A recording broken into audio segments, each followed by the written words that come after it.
ఒక రకంగా కొండా సురేఖ్ గారిని ఇంకా డిఫెన్స్ లో పడేసినాయి. ఓకే.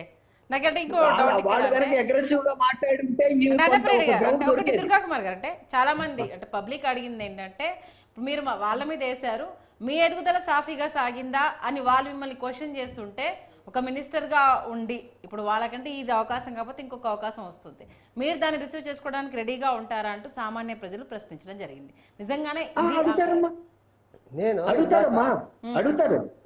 అమ్మా దానికి ఆమె సమాధానం చెప్పలేని పరిస్థితి.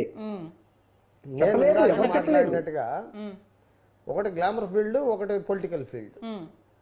రెండిట్లో కూడా కామన్ పాయింట్ ఏంటంటే మీరు ఎలా వచ్చారు అంటే రెండు సందర్భాల్లో కూడా ఇప్పుడు మనం చూస్తున్నటువంటి లేటెస్ట్ రాజకీయ పరిణామాలు అంటే గతంలో సినిమా ఫీల్డ్లో ఓపెన్గా జరిగినటువంటి విషయాలు రాజకీయాల్లో సీక్రెట్గా జరిగినాయి అనేది అందరికీ తెలిసిన విషయమే.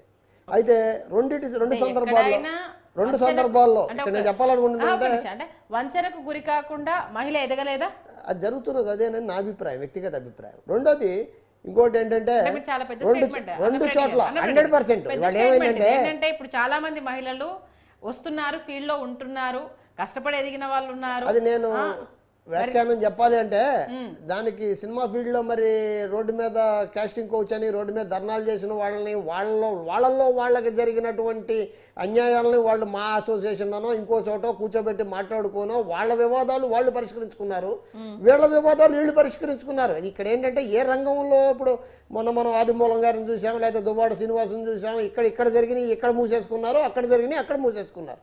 కానీ ఇక్కడ సమస్య ఏంటంటే రెండు వివిధ రంగాలకు చెందిన వాళ్ళు తిట్టుకున్నారు.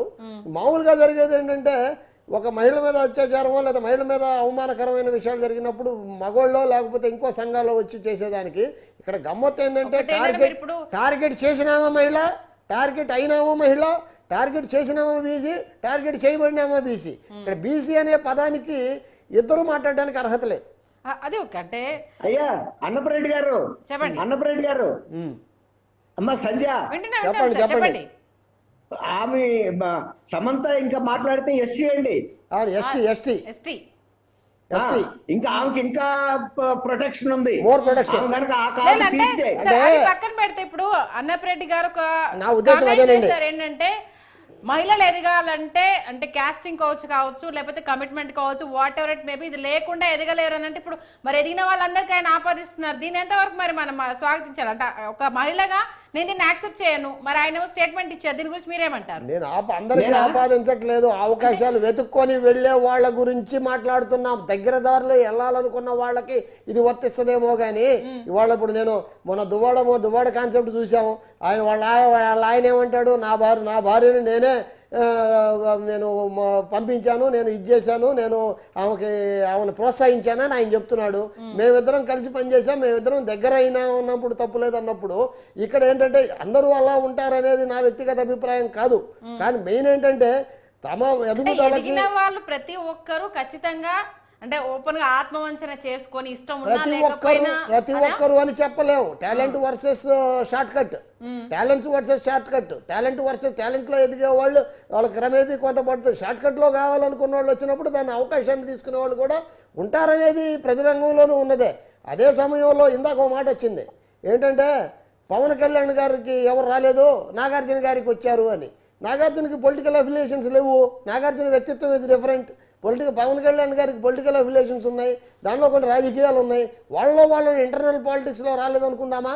లేకపోతే ఇప్పుడు ఇందాక పెద్ద ఆయన చాలా క్లియర్గా చెప్పాడు, ఎన్కన్వెన్షన్ విషయంలో ఎవరు నాగార్జున్ని సమర్థించలేదే, అక్కడ అంటే తప్పు జరిగింది గవర్నమెంట్ పాలసీ ప్రకారం వెళ్ళింది కాబట్టి ఎవరు సమర్థించలేదే. కానీ ఇది ఏంటంటే this is very clear definition against modesty of Nagarjuna ఫ్యామిలీకి సంబంధించిన ఒక ఉమెన్ మోడెస్టీకి సంబంధించిన విషయం. ఇక్కడ మహిళలను కించపరచాలనో లేకపోతే ఇంకోటనే కాదు. అవి ఒకవేళ అటువంటి సందర్భాలు ఉన్నప్పటికీ కూడా వాటిని బహిరంగపరచాల్సిన కామన్ మ్యాన్ సోషల్ మీడియాలో మాట్లాడే వాళ్ళకంటే హీనంగా ఒక మంత్రి స్థాయిలో ఒక సీనియర్ పొలిటీషియన్ అయ్యుండి తన ఏజ్ ఉన్నటువంటి కూతుళ్ళ ఏజ్ ఉన్నటువంటి అమ్మాయిల్ని ఈమె కించపరచడం ఇక్కడ పాయింట్. అంతకు మించి వాళ్ళందరూ చెడ్డోళ్ళ వీళ్ళందరూ మంచోళ్ళ అని డిసైడ్ చేయడానికి, వాళ్ళు ఎలా ఎదిగారని డిసైడ్ చేయడానికి మనం ఇక్కడ కూర్చోలేము. ఎవరి మార్గాలు వాళ్ళవి. అలాగని చెప్పి ఆమె అడిగిన క్వశ్చన్కి ఈమె దగ్గర ఆన్సర్ లేదని మన పెద్ద ఆయన చెప్పినట్టుగా దుర్గా గారు చెప్పినట్టుగా ఈమె దగ్గర ఆన్సర్ లేకపోవడమే ఈమె సెల్ఫ్ డిఫెన్స్లో పడిపోయింది. సారీ ఎవరు చెప్పాలి, ఎవరికి చెప్పాలి? అగ్రైవ్డ్ పార్టీకి ఎవరికైతే నొప్పి కలిగిందో వాళ్ళకి చెప్పాలి. సమంతకి చెప్పినా బాగానే ఉంది. సమంత యాక్సెప్ట్ చేసిందని సారీని సమంత యాక్సెప్ట్ చేసి మన ఇద్దరు తగాద అయిపోయిందని చెప్పిందా? లేదు. చెప్పనప్పుడు నేను సారీ చెప్పాను, సమంతకి చెప్పాను, నాగార్జునకి చెప్పనంటే అసలు సారీ ఈజ్ ఈ subject to acceptance by the other party. Okay